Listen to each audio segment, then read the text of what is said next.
Hi, I'm Logan, and along with Emily, Sam, Jose, and Cam, we run KWVS, the student radio station on campus. KWVS has been on the air since the 60s and proudly continues to broadcast 24/7 at kwvsradio.com. If you love music, want to DJ, produce a podcast, or just want to be eligible to win some sick concert tickets, honey was a blast. KWVS is your new home. From music, sports, politics, and even a podcast dedicated completely to reviewing Saturday Night Live, if you can think of an idea, you can make it a reality. We're so excited for this upcoming year, and in the meantime, you can link with us at kwvsradio.com and KWVS Radio on Instagram. See you soon. It's sad because it was so sudden. I'm all over the place with all of these news. I think there will always kind of be a part of the book that's left unwritten. 1 year ago, Pepperdine students' lives were turned upside down by COVID-19. The pandemic has impacted people worldwide, but for college students, it hit and disrupted a critical moment in their lives. It's been definitely a roller coaster. You really didn't know if you're gonna have a job, what was gonna happen. Neither colleges nor students were prepared for how long campuses would be closed. There wasn't any real guidance. Very quickly we learned how to Zoom and how to do that kind of stuff. And both face challenges going forward. But with those challenges, there's also new possibility for connection and resilience. Honestly, I think I wouldn't have met a lot of the same people that I met if it wasn't for COVID. For students in college during the pandemic, they won't be defined by their graduation year, but instead by the virus that transformed their college experience. Welcome to this special edition of Newswaves, the class of COVID. Welcome to this special edition of Newswaves. I'm Christina Stratton. As you can see, I'm here alone in the studio on the Pepperdine campus here in Malibu. Pepperdine classes are still online and the campus is still mostly closed to students. So while there are 3 hosts to this show, we cannot all be here together. Hi, I'm TJ Barnholtz. I'll be one of the other hosts for this special. As Christina was saying, we each came in at different times to record. And while it may look like we're close, we, like a lot of college students, are still very distanced from each other right now. Hi, I'm Brianna Willis. While this is not the traditional way we've told stories in the past, we are still dedicated to bringing important stories to our community. We have a team of reporters. Some are in Malibu and some are reporting from their hometowns across the U.S., bringing you stories of how COVID-19 has impacted college students across multiple domains, including health and immediate learning challenges and long-term career plans. But we start by taking you back to last March. Before places of worship, restaurants, and shops began to close in response to the COVID-19 pandemic, college campuses, including Pepperdine, sent students home. At that time, nobody could imagine that 1 year later, the Pepperdine campus would still be mostly closed, and the whirlwind of emotions and evolving information the year would bring. March 12, 2020, just days after returning from spring break, the dominoes began to fall. Pepperdine sent students home due to COVID-19. We're all scrambling to figure out what to do. At that time, no one knew just how long it would last. March 30th, Pepperdine announced the first summer session would be online. On May 15th, a glimmer of hope. The university revealed they planned to bring students back to campus for the fall 2020 semester. But in the mist, protests erupted over the death of George Floyd. I can't breathe! I can't breathe! And thousands continued to march as they awaited the verdict of the killing of Breonna Taylor. Say her name! Breonna Taylor! Say her name! Breonna Taylor! Seaver College Dean Michael Feltner assured students on July 9th that the college planned to reopen in August. Because of COVID cases internationally, Pepperdine suspended all international programs for the fall semester. But as the number of COVID-19 deaths and cases grew worldwide, guidelines from the Los Angeles County Public Health crushed Pepperdine reopening plans. On July 22nd, it was announced that all classes for the fall 2020 semester would be online, leaving not only the administration, but students frustrated. It is different. Students like yourself come to Seaver College because they value the type of relationship that they can develop with faculty and with their peers. And across the world, an explosion erupted in Lebanon, killing over 150 people. In hopes to bring students back after the second wave of COVID-19, the university changed the academic calendar September 15th. Meanwhile, in a record fire season, more than 4 million acres of land burned throughout California. On November 7th, after counting votes for nearly 4 days, America made history, electing Joe Biden, the 46th President of the United States, and Kamala Harris as the first woman and first Black and Asian American elected as Vice President of the United States. People of this nation have spoken. They've delivered us a clear victory. On November 11th, Seaver College had to suspend international programs once again for the spring 2021 semester.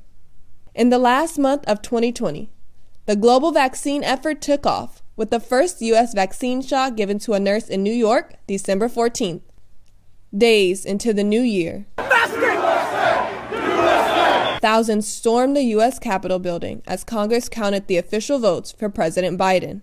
And on January 8th, Pepperdine announced the spring 2021 semester would begin online. Nearly 2 weeks into the spring semester, a winter storm hit southern states, causing below freezing temperatures and power outages. After being closed for nearly 1 year, Pepperdine partially reopened its gates February 24th for some on-campus resources. But after being the first international program suspended due to COVID-19, Feltner announced the permanent closure of the Shanghai International Program March 10th. So what does the future hold? While Dean Feltner hopes Seaver College will soon get back to in-person classes, he believes there's a new normal on the horizon. Yes, I think we will return, but I think what we will define as normal is going to be probably a technology augmented or enhanced normal rather than a traditional normal. And while administration cannot wait to get students back on campus, Dean Feltner says it is not up to them. We know that things will change, but it's impossible to predict how they're going to change. Along with everyone else, this past year, students managed global distress and constantly changing information. In the next stories, we look at how the pandemic has put students in different locations physically and different mindsets about the virus that has forever changed their college experience. Christina? Thank you, Bree. It really has been an exhausting year. With Pepperdine classes still all online, as Rihanna Dizon reports, remote learning looks different for students depending on where they physically are. Rihanna? Yes, Christina. While many students have moved back to Malibu and Calabasas to be as close to campus and friends as possible during this time, others really are remote, logging into class from faraway places and different points in their college careers. For some students seeking independence away from home, remote learning has taken that opportunity. Just living at home, it's different. It's similar to like high school when you don't have that separation of work, rest, and like space. Junior public relations major Megan Villaverde currently resides in Long Beach, California, and says it's been a challenge building relationships with others. Socially, I'm more extroverted, so it's been a little hard trying to navigate how to connect with people online. Although she experiences Zoom fatigue, she has found ways to cope. I have been going on walks a bunch because the sun's out and there is no better way to get outside. So I'll go on a walk, I'll do my workout. International sophomore finance and economics major Mauricio Contreras has been Zooming into class all the way from Lima, Peru. If you would have told me this like 2 years ago, I wouldn't believe this, but it's actually not that bad. And I think it's all because of OISS. International students have a lot of flexibility when it comes to classes. So we're allowed to take some asynchronously because of like time zone differences. Like many Pepperdine students, junior accounting major Lauren Callahan from Georgia moved back to the Malibu area with 2 of her roommates. And we try to make the best of it living with girls in our sorority or just having a few people over when we can. While things are more open in Lauren's home state, she still wanted the experience of living away from home. I think I wanted to make the experience as similar to school as possible, being on my own and not living at home. Some students are able to live on campus due to hardships. Advertising major Aubrey Lewis is one of the few freshmen to experience her first year of college on campus. I had to fill out a hardship form and just kind of explain my circumstances and then do a phone call and then I got the approval. I decided to live on campus because my mom runs a daycare in my house. Even though only a few students are on campus, she is finding community. I love it. So far, I've just found like a little friend group just because there's not very many people that are living on campus, but the people who are, we've really like formed a little community. Remote learning has posed challenges for instructors too. Executive in residence in sports administration and former Los Angeles Dodgers general manager Ned Coletti explains how when classes went online, a lot changed for faculty too. Final exams have changed. I never gave an open book final exam before. Almost impossible to do that now, so I had to redo exams and things like that and other projects. With this announcement, when classes went remote, nobody could have imagined a full year later that we would still be here. But from all places and positions, everyone has had to learn how to do online learning. Campus partially opened to students a few weeks ago, and with COVID cases dropping, Los Angeles is inching closer to the less restrictive red tier that could allow more campus activities. Back to you, Christina. Thank you, Rihanna. While the pandemic seriously changed college life for students, the virus itself affects young people in less serious ways. Now, as vaccine availability increases, they face the question of whether or not to get one. Katie Muchler joins us with this. Katie? From wearing a mask to now vaccinations, college students have mixed opinions about what the coronavirus means for their health. Fueled by headlines like these. Overall, college students as a group have been labeled as irresponsible and dangerous when it comes to COVID-19. I don't think people our age as much care in general, and I am in that group as well. Partially linked to parties and sporting events, mirroring similar research from the CDC, a study released in January found that college campuses can be hotspots for COVID transmission. This is cause for concern because while most students are not at high risk for severe complications from COVID-19, older people around them are. We're still going through a pandemic, and even if most of us are students here, we're young, we're healthy, but there's still people that are very prone to getting the negative effects of COVID if infected. I think it's important not to be ignorant. Still, Pepperdine Jr. Michael Cadlick still recognizes that he's not completely responsible when it comes to following COVID safety measures. I can have my mask off and be around other people that want to have their masks off. Like, please. With the vaccine rollout ramping up, the next decision for college students is whether or not to get one. Trust that most students and most members of this community want to cooperate for all the right reasons, for their own health, for the health of their friends, for the health of people they don't even know. But an earlier poll from the Pew Research Center showed young people between the ages of 18 and 29 are among those least likely to say they would get a shot if it were available for them today. I know that there's quite a lot of vaccines out there already, and I have professors especially that are so willing to get that vaccine right away and come back on campus. But I do have quite a few friends my age who are still kind of scared because of potential secondary effects. We still don't know a lot about the vaccine. Students like Pepperdine Senior Ina Bobis are hesitant about getting a vaccine, but some students and administrators are confident most will get them, especially if it means being able to return to a safe and normal life on campus.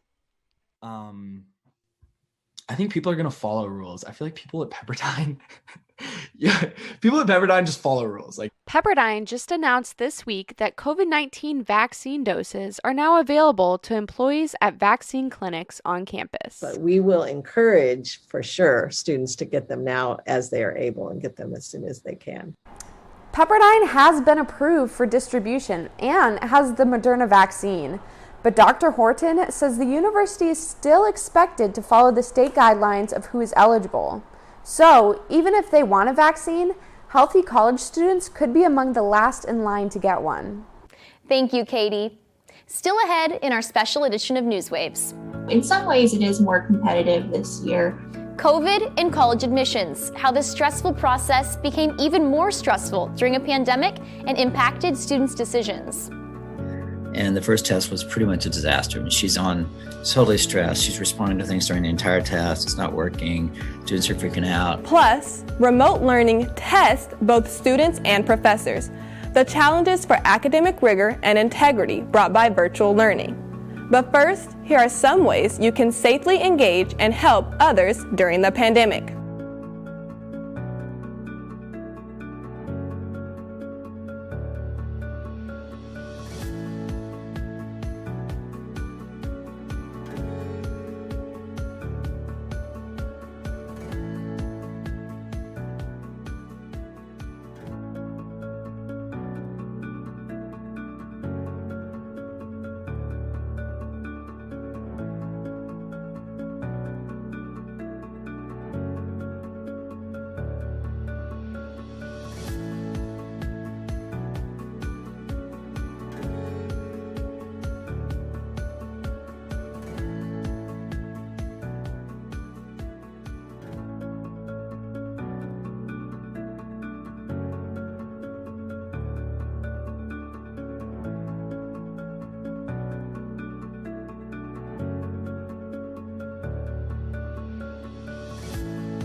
Welcome back. The stories in this segment focus on how COVID has reshaped learning opportunities. We begin with how the pandemic is making it trickier for high school students to get into college. But in a college application season like no other, applications are up. Joe and Christina covered this story together and join us with their report. That's right, Bree. Even with all the challenges, overall prospective college students are taking advantage and hoping to come to Pepperdine next year. The admission office says applications this year were up over 3%, with almost 13,000 students hoping to get into the class of 2025. For high school students applying to college, the pandemic changed their plans. You can't plan things out like so surely. I was so set in my ways for senior year and how it was going to look and the end of junior year. And then I had to learn to adapt with it, I think. Current high school senior Allison Bates lives in Hawaii and is enrolled as a member of the Pepperdine class of 2025. But with no in-person campus tours this year, if she hadn't planned ahead, her decision to attend would not have been easy. I actually was really lucky and I toured Pepperdine sophomore year before any of this happened. I don't think that I would have been able to pick Pepperdine so for sure if I hadn't toured. While prospective students couldn't see the campus, a major selling point for Pepperdine, the university also had to consider how the pandemic impacted prospective students' profiles.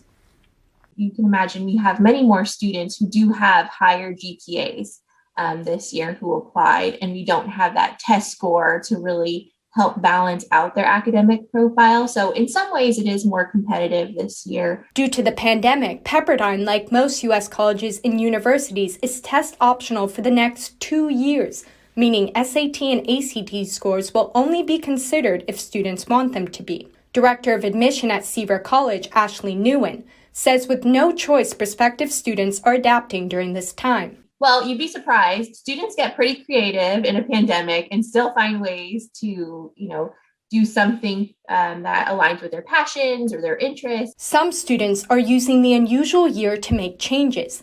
Peyton Nebens took the opportunity to transfer into Pepperdine this year. But I definitely think that the pandemic helped a little bit for me to transfer to Pepperdine. It was a little bit it was a little bit more smooth sailing, since everything was online, it was a little bit easier.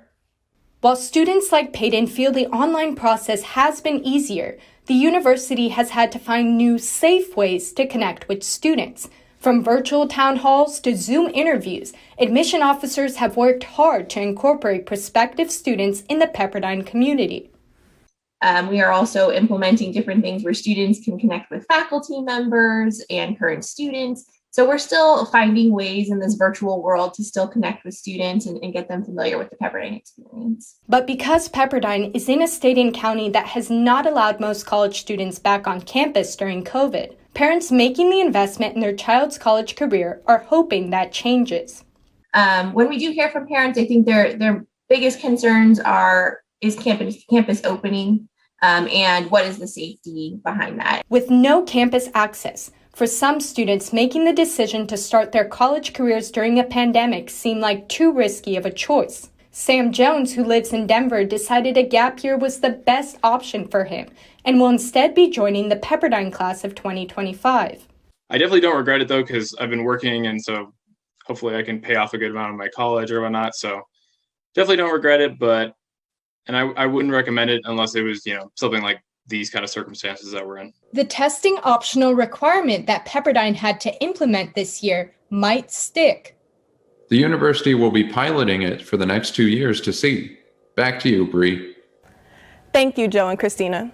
For current college students, the sudden switch to remote classes last spring brought a new style of learning that they did not sign up for, and many are still figuring out strategies to make it in an online learning environment.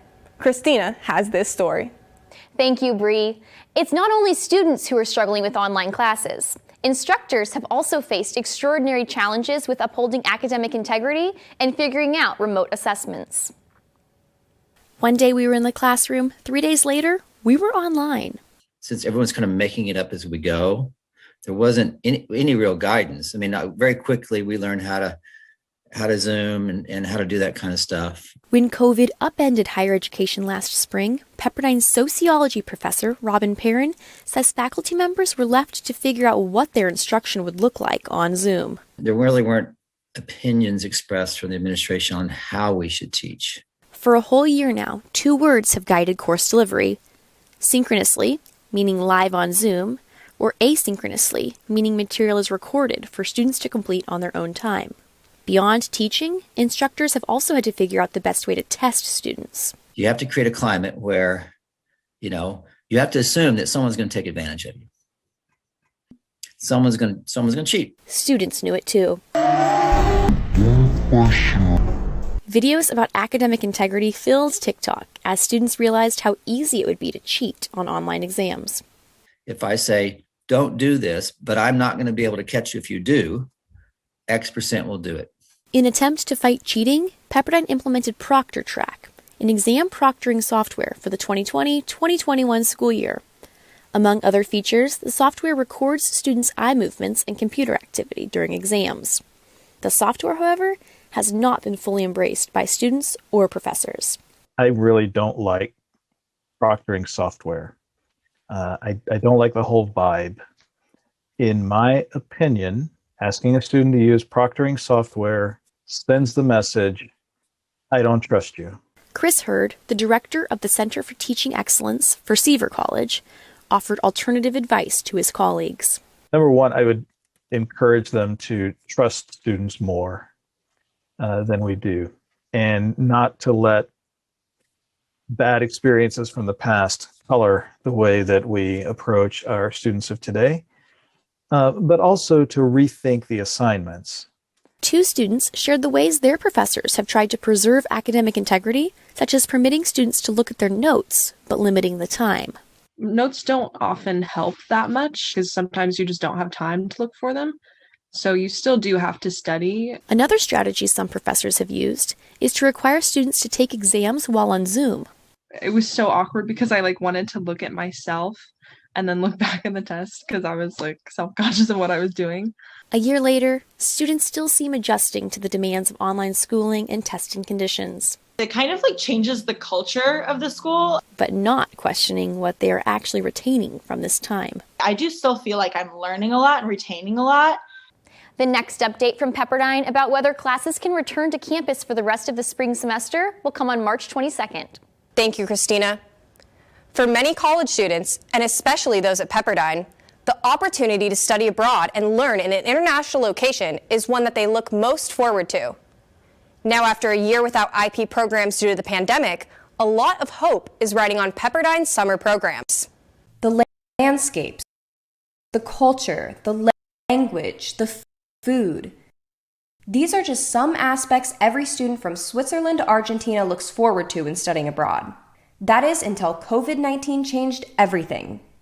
Senior Kat Chang, who was planning to study abroad in Italy last summer, was just one of the hundreds of Pepperdine students whose dreams were put on hold. I think it was a good decision that Pepperdine canceled the abroad program, of course, but I wish they would have brought it back sooner. Addressing Kat's desire for study abroad programs to be back sooner, in a statement from Beth Lau, the Executive Director of International Programs at Pepperdine University, said, "The International Programs Office shares students' disappointment over the recent program suspensions. Like students, we are eager to welcome students back to our IB campuses, and the university continues to plan to offer all summer 2021 and academic year 2021 to 2022 international programs." While students and faculty whose programs have been canceled have faced disappointment, for those who were able to travel before the pandemic hit, it also hasn't been easy. Jennifer Phillips was the faculty in residence for the Shanghai program last year, when her and her students were abruptly sent home. Phillips says she is still dealing with the shock. We had to leave the program and we couldn't pack our bags. We couldn't go back to Shanghai. We couldn't grab our things, say bye to the people that we met. Earlier this week, Phillips learned that she will be the last faculty member to serve in Shanghai, as the university will be permanently canceling the program. I was disappointed to hear it, but I think I'm still definitely processing it all as well. Still, others are hopeful that their goals of going abroad will happen. Sophomore Kobe Valdez is looking forward to his chance to study in an international location this summer. I mean, it's a part of my goal in life to live abroad at some point. But I am signed up to go to Buenos Aires in the June program. So hopefully that pulls through and we can clean up the COVID situation. But that's the plan, yeah. But for Senior Kat, that chance was taken by COVID. All the other members of the Pepperdine community experience the abroad program and leave you out of it kind of, and you just don't know how to really take that in. According to the International Programs Office, programs are now moving forward as planned until further notice, giving some students a glimmer of hope. There are currently 5 programs scheduled for the summer and 3 programs for next year. Still ahead in this special edition of Newswaves. I hate not having Pepperdine here. I love kids. Malibu was still recovering from the Woolsey fire when the pandemic hit. How the community is coming together once again to save small businesses and coping with fewer students in town. I'm not in a hospital pumping someone's heart, or I'm not in the hospital helping someone get through COVID. But they are essential to Pepperdine. With very few students on campus, from residence life personnel to shuttle drivers, we catch up with the Pepperdine workers who are still reporting for duty to see what the last year has been like for them. But first, more important COVID-19 information.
Welcome back. Throughout the past year, there have been some very important workers continuing to serve the Pepperdine community. Tanya Yarian and I sat down with some of Pepperdine's essential workers. Tanya? From campus security to housing, some essential Pepperdine staff have continued to work to ensure safety and community for those who remained on campus over the past year. It's been interesting. It's been definitely a roller coaster last year. You know, you really didn't know if you're going to have a job, what was going to happen. Despite not knowing if they would still be needed, when Pepperdine closed 1 year ago, essential workers at the Malibu campus learned there was still work to be done. Sodexo Director of Operations Elizabeth Nupude says while she typically oversees around 200 employees, there are now only 5 managers running the CAF, and they have actually had a lot of work to do implementing new COVID food safety protocols. We've had to rearrange the kitchen. We've had to, have stanchions and have stickers on the floors and have plexiglass everywhere. It's like working out of a fishbowl. And for students in quarantine, CAF employees and Housing and Residence Life work together to bring students the meals they need. Taking care of them, loving on them, getting them meals, all that stuff. Like someone has to do that. That falls on RDs because we do live here. Staff members of HRL, including Resident Director Spencer Slater, have needed to be present to serve the 300 students who have remained on campus. Like I'm not in a hospital like pumping someone's heart, or I'm not in the hospital like helping someone get through COVID. But as far as like keeping up what we're doing here at Pepperdine, I do think RDs are definitely essential. While many employees of the university have been working from home the past year, for those who have had to be on campus, like the shuttle drivers, it's been a tough balance. Some of the obstacles for all our drivers, as well as y'all, is the difficulties it's been to manage home life and coming into work as an essential worker, wanting to be here for everybody. But shuttle manager Sean Kavanaugh and his staff show up to do the job that needs to be done. We didn't know what to expect. We still knew that we had the strong commitment of wanting to serve whatever students we had on campus. And while campus is very empty, the shuttle drivers provide more than transportation. And we also realized that we had a purpose, right? And that was important to us. A purpose of understanding that we're serving a few students that are still here, and that we may be the only person that they may be seeing throughout the day. Public safety workers on campus have also had to adjust to the changes brought by new COVID-19 regulations. We've needed to be real nimble and make sure that we're ready to adapt to whatever the guidance is that's coming our way. So while most are still away from campus, it's reassuring to know there are still people continuing to work. As we always are, we want to help as many people as possible. And waiting for our return. We're still here for y'all no matter what it is. As campus regulations change, essential workers at Pepperdine say whether there's a few students on campus or all students, they will continue to provide for and serve them. Thanks, Tanya. As COVID-19 forced college students to move home, college towns across the nation are being affected, including Malibu. Miles Campbell explains how the city of Malibu has dealt with the pandemic and the loss of Pepperdine students. Miles? Malibu is known for a variety of different things: good weather, beautiful beaches, and the occasional celebrity sighting. However, many forget that for 7,000 Pepperdine students, Malibu is considered their college town. But with COVID keeping students at home, unlike some struggling college towns, city leaders say that Malibu has still been a very popular destination for people seeking safe outdoor activity. And some businesses have even opened up in the city during the pandemic. The Vitamin Barn in Malibu Colony Plaza Center is typically frequented by Pepperdine students for its smoothies. And those students have been missed this year by owner Gene Arnold. I hate not having Pepperdine here. I love kids. I love youth. I love the energy. I feed off of it. I mean, it means a lot to me to have Pepperdine across the street and to have them come in. Although many Pepperdine students were not in the Malibu area, the city has been far from quiet. Historical numbers. Never had crowds like this, ever. Mayor Mikey Pearson says tourists and visitors flock to Malibu beaches and trails despite local stay-at-home orders in Los Angeles County. Pearson made the difficult decision of keeping Malibu beaches open, a major factor in the increase in visitors. If they close the beaches, people are going to freak out. If they open, they freak out. I'm like, I can't in good conscience tell you to close them. So we didn't. Not only were beaches open during the height of the pandemic, many Malibu businesses did whatever they could to stay open, and some new businesses opened their doors to the public. It felt safe, and it felt like the right thing to do. It was scary, there was hesitation, but we felt we could approach it intelligently, and safely. So we went through with it. Jules & Watts, a specialty coffee and gelato shop, opened their doors on July 4th, during a record month for COVID numbers in Malibu. It was scary because of the obvious health risks or the potential to contract a virus that's going around. While places like Jules & Watts opened their doors during COVID, others struggled to keep theirs from closing. The driving factor for me in this town is the people who come in, and so many of them say, we want you here, we want you here. The Vitamin Barn was set to close its doors in June, but the Malibu community rallied their support and kept the shop open. I create relationships with the people in town. They're the people who have supported me the most, so that's what I've always been focused on. Now, businesses in Malibu continue to await the return of college students in Malibu. I'm eager to see what it's like when classes resume in person, and I'm eager to, meet new people. And due to local community support, Jules & Watts went from being a short-term pop-up shop to a more long-term spot, signing a lease for the full year.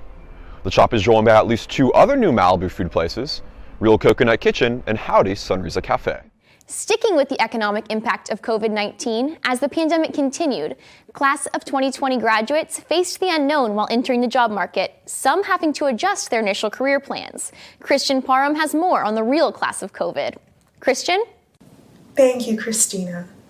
Careers and COVID. When the pandemic hit the U.S. last spring, some Pepperdine graduates were caught just preparing to apply for their first post-college jobs. For some, it took nearly a full year to land a job. And for most, the careers they spent 4 years planning for will never look the same. The pandemic devastated the economy, forcing many into unemployment and limiting job opportunities for those just preparing to start their careers.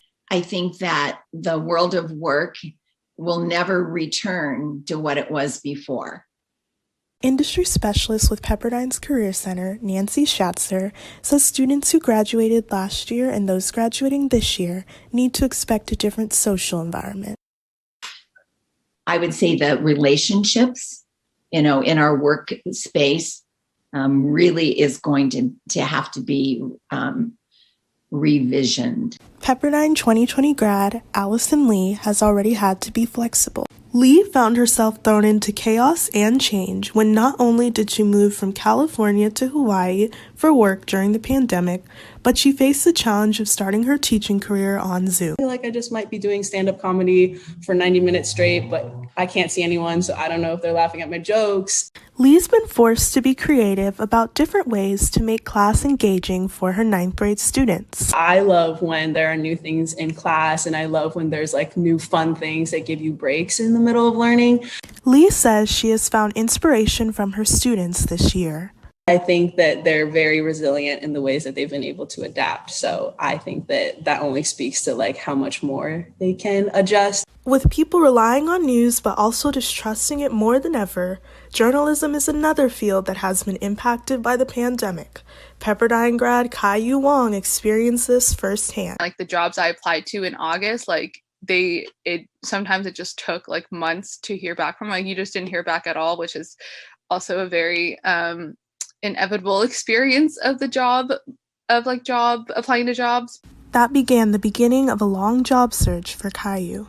In January 2021, she finally landed one of the jobs she'd been waiting for when she got hired as a desk assistant for the Today Show. She credits this job to her network. Another thing I would say is to definitely use your network and use the people you know. Hannah Fulman, another Pepperdine class of 2020 grad, is now a broadcast journalist in Indiana. She also used the connection to get her job. And I had some news directors from different companies reach out to me and be like, hey, like, we'd be interested in an interview. She attributes her job to skills she learned at Pepperdine. I feel like if I didn't have the experience I did from Newswaves, I wouldn't be able to do a fun position like this. Beyond journalism and teaching, perhaps no other field has been more in the spotlight the past year than the medical field. For years, experts have predicted a shortage of doctors and nurses in the U.S., and COVID has only amplified the problem. Current Pepperdine senior Sarah Perez is more than ready to answer the call. I kind of liked the challenge of it. You know, it's like everybody's trying to learn together, and I feel like that really it really makes you connect with a lot of people. Perez says that healthcare professionals are using COVID to better care for their patients. I think people are more maybe, I'm not sure if understanding is the right word, but more empathetic. Despite a 4.5 unemployment rate, recent and future Pepperdine grads are moving forward and adapting for success. But I would suggest that being able to articulate in a time of great difficulty, if you will, of this time will really be something that will set them apart. And Christina, as tired as we all are of Zoom, 2021 grads entering the workforce can expect more of it. Many jobs now offer telecommuting, which in good news offers more flexibility than ever before. Thanks, Christian. Coming up, before COVID, many were already struggling. The impact of the pandemic on the current and long-term mental health of college students. All things aside, money and like what round I'm getting drafted, honestly, I just want the opportunity to play at the next level. I mean, that's been my dream since I was a kid. And pro plans paused. Pepperdine athletes adjust their goals after a year of COVID-restricted competition. But first, for our audience in the Malibu area, some vaccine information.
Welcome back to our special edition, The Class of COVID. Experts say since the start of the pandemic, college students' mental health has only gotten worse. Georgia Zenka and I sat down with a professional from the Pepperdine Counseling Center. This is our 1-year anniversary show of, leaving campus due to COVID-19. And we've seen, effects on students' mental health. So what effects have we seen throughout this year, or have you seen throughout this year in your work? Anxiety, of course, students being anxious about themselves, their loved ones. I've experienced, of course, symptoms of depression. And then I think the other one that I've seen the most, especially recently, is just being lonely, feeling lonely and isolated. We found an article from Science News about how the pandemic is, causing a decline in the mental health of college students just all over the nation. So what do you think is causing a lot of this? I think for college students, it is these opportunities that they see as being quote unquote lost, or these rites of passage and these markers of matriculating kind of through life being taken away. I feel like our age group is really right now being told like, oh, well, you're still young, like just, get over it, right? And so how should college students kind of deal with like our grievances being downplayed, like, oh, you're still young, but I mean, my senior year is gone. There's always going to be an adult or someone or a peer as you guys get older who's just going to downplay your how you feel about things. And I think the important thing is to, like Mr. Rogers would say, find the helpers, find the people who don't do those things, find the people who will support you in those moments. Also, become one of the helpers. Sometimes we can be really self-centered in how we view our life. One of the things that I think helps the most with life is how you look at it. A lot of the blame for the spreading of the virus is falling on college students. So how have you seen students deal with this blame? I don't know, young people, I just don't think it was your fault. I think there's a lot of reasons why. And I understand your inclination to want to be together in this moment. And I have great compassion for that. Have you seen any students maybe asking for help for things that they had prior concerns with regards to their mental health, and now, the pandemic is sort of increasing that concern? For a lot of people who had some of those underlying conditions or propensity for some of the things like either schizophrenia or things like even bipolar, like that may have been some of the symptoms start to show up because of all of the increased worry or the dread that is actually out there. I think, there have been some students who we have seen who have gotten help and who have talked to us when they didn't have any clue of what some of those emotions were. Is there anything that you could say on behalf of people that are struggling, just to make it easier for those that have not been in that situation to kind of understand, and maybe how they can offer support to those who really are struggling with their mental health? If you see major differences in the moods of the people that you I would say intervene with kindness and ask questions. And if people will talk to you, get them to a mental health professional. A lot of times there's anxiety about the future, but what do you think that, the light at the end of the tunnel might be in this situation? And how can we sort of look forward to that without being so worried or anxious? It goes back to what I was talking about earlier, right? This how you look at the world, right?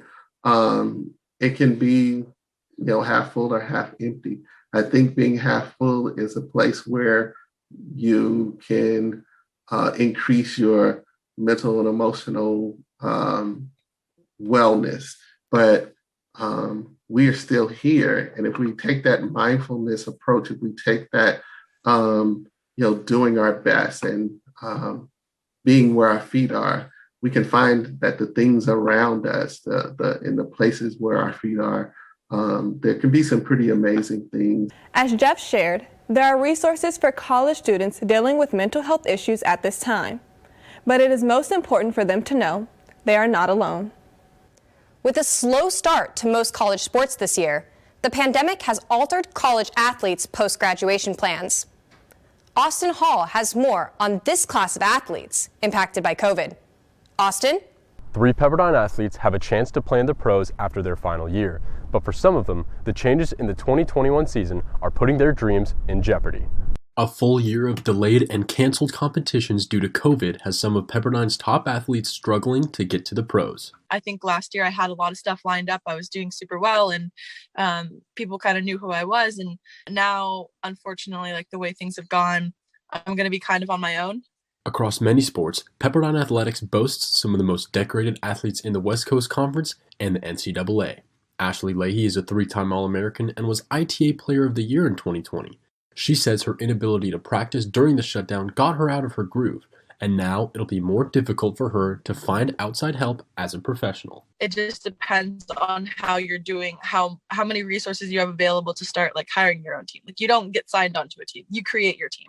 When the start of the pandemic canceled most of baseball's spring 2020 season, redshirt junior pitcher Cooper Chandler decided he needed more time to showcase his skills. He chose to come back to improve his draft stock, even though he garnered interest from MLB clubs after last season. I actually got a couple calls in the 5 rounds, like 2 or 3 calls from teams. Nothing I thought was worth taking, especially as I was going into my senior year. Chandler is in a similar situation of Pepperdine's pitching ace last season, Will Jensen. Jensen was a projected early round pick before the shutdown, but he went undrafted. Now that the MLB has increased the total number of rounds from 5 to 20, Chandler feels it will help him be selected this summer. Like all things aside, money and like what round I'm getting drafted, honestly, I just want the opportunity to play at the next level. I mean, that's been my dream since I was a kid. For Pepperdine soccer senior midfielder Joelle Anderson, she was expected to be drafted in early 2022. The shutdown allowed her to be eligible for this year's draft. COVID-19 didn't hurt her draft process, it just sped things up.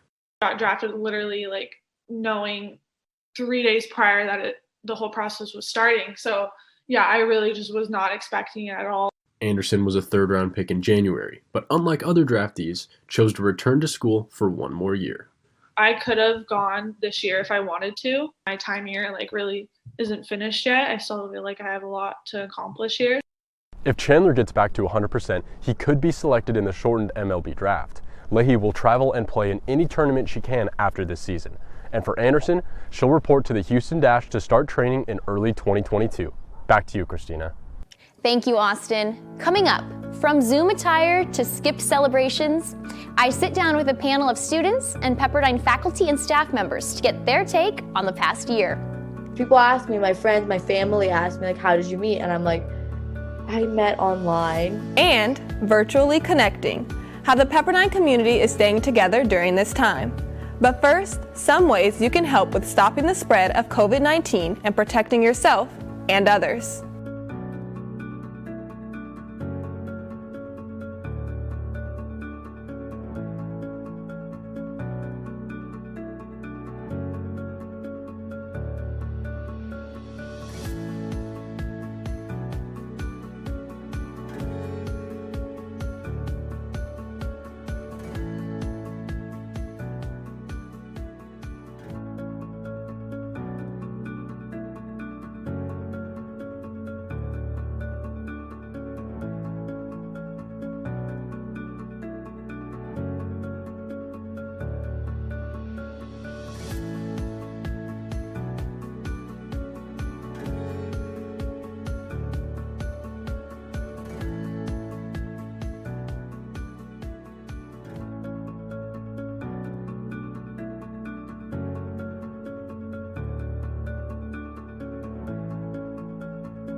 Welcome back. From unusual Zoom locations to masking up for the first time, the past year certainly brought us plenty of lows, but also some reasons to laugh. Liza Equibias and I interviewed our panel of students and Pepperdine faculty and staff members to get their take on the emotional roller coaster of COVID. Just a show of hands, how many of you are in the Malibu area right now? Last year in March, when we all had to go home, did you stay in Malibu or did you go home somewhere else? I kind of attempted to travel for a while until everything completely shut down. I was working probably 12-hour days. It's just kind of a scramble of just what kind of emergency is this?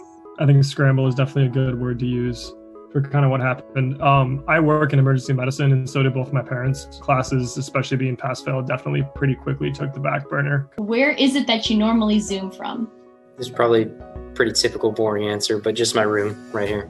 I'm usually in the living room. I tried to be outside because I'm trying to enjoy the weather, but I can't see my laptop, so I've ended up sitting in my room a lot. For me, it was my dining room or my bedroom. I also am a caretaker for my mom, so I'm at her house now. So where is the craziest place that you guys have Zoomed in from? A couple weeks ago from Yosemite National Park. I spent a few hours trying to find Wi-Fi or trying to Zoom from the back of my car by a ski hill. How about cameras on or off? Which do you guys prefer? I'm a camera on guy. I generally prefer camera off because in a normal class setting, you might have the teacher looking you in the face, but this is everyone in the class always looking you in the face. So having the camera on at least makes it feel a little bit more personal. I usually turn it off because a lot of times I'll just be waking up. You're getting ready in the morning. You've just put on a nice shirt. Are you team pajama pants or team real pants? I'm definitely pajama pants or sweatpants because, if nobody else knows, I might as well go for comfort, right? If they can't see from anywhere down from here, then anything goes. Sometimes I wish I could be so adventurous, but I am the kind of person that needs to get dressed every single day. Definitely more pajama pants. Tell me about your first mask. Do you remember where you got it, what it looked like? I think my first mask was a bandana that I was using. My dad bought a bunch of masks from a local small business in Austin. It's a cloth pack of 5 from TJ Maxx. How many masks do you guys think you have? I know I have at least 5 underneath the seats in my car. I think I have 10, but I feel like I overbuy them for my kids. Boxes of surgical masks that I take from the hospital come in hundreds, so I might have 300 masks in my car.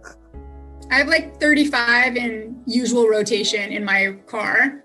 Do you think that you've gained anything during the lockdown or have learned any important lessons? Definitely realize how important it is just to get out of your room and get outside. Just how much I can't wait and how much I'll value being able to give my grandfather a hug. I realized it's okay to be tired and it's okay to need help and it's okay to ask people, just to tell people that things are not perfect. It's made me learn to be more flexible. I used to be pretty rigid, so I think that's a benefit. That, plans, they're not always necessarily going to work out how you want them to work out. Now that we've kind of acclimated to a virtual world, have you ever thought this is kind of nice? Not at all. Yeah, not really. I would say no too. I'm a no as well. Yes. Name one holiday or celebration that you've had to celebrate on Zoom. Christmas, and it went very poorly because we don't all have great internet connection, so it didn't last very long. My birthday, and really good friends had food delivered to my house. We had Passover. I actually went back home for Christmas, but my grandparents had to Zoom in because obviously it's a big risk for them to be out. So. What is your most embarrassing or funny moment that you've had on Zoom? I fell asleep in the last 10 minutes. And so everybody left the Zoom call except me. So it was just my teacher being hey, Adam, hello. And coming back to campus, the world's starting to open up again. What's one word to describe how you're feeling? Encouraged. Optimistic. Relieved. Hopeful. I'm also optimistic. Definitely hopeful. Our panelists also found time to spend on new hobbies while in lockdown, climbing, investing, even working on old cars. Bree, sending it over to you. Thanks, Christina. The last year spent at least 6 feet away from most people forced many to recognize how much they crave human connection and also redefine it. As Abby Wilt reports, apps like Zoom and TikTok are helping people stay in touch. Abby? Yes, Bree. While some talk about the negatives of Zoom, I sat down with 4 people in the Pepperdine community that are making the most of this virtual world. 1 year ago, many people didn't have a Zoom account, or they didn't even know what Zoom was. Think it was all new. Now most people's lives revolve around Zoom meetings and virtual gatherings. Even though people have lost physical connection, they haven't lost virtual connection. I think it's made a lot of relationships stronger, like both back in Malibu and back home. There have been many unexpected positives, even in the midst of a hard year. Honestly, I think I wouldn't have met a lot of the same people that I met if it wasn't for COVID. Whether it's through the chat feature on Zoom, breakout rooms, social media followers, or shared extracurricular activities, people have learned to make some of their closest friends in an online setting. Friends, my family asked me, like, how did you meet? And I'm like, I met online, which is super odd, but now we're really good friends. Zoom gives people opportunities to participate in more events, some in faraway places with the click of a button. For Dr. Tama Bryant Davis, Zoom has given her a platform to speak at conferences without having to take the time to travel. Several places have said, they've had record attendance, right? Because when people don't have to get a hotel or a flight and they can just log in, it's much more accessible. Not only have people been able to meet each other virtually, but they have also been able to bond over shared experiences in the past year.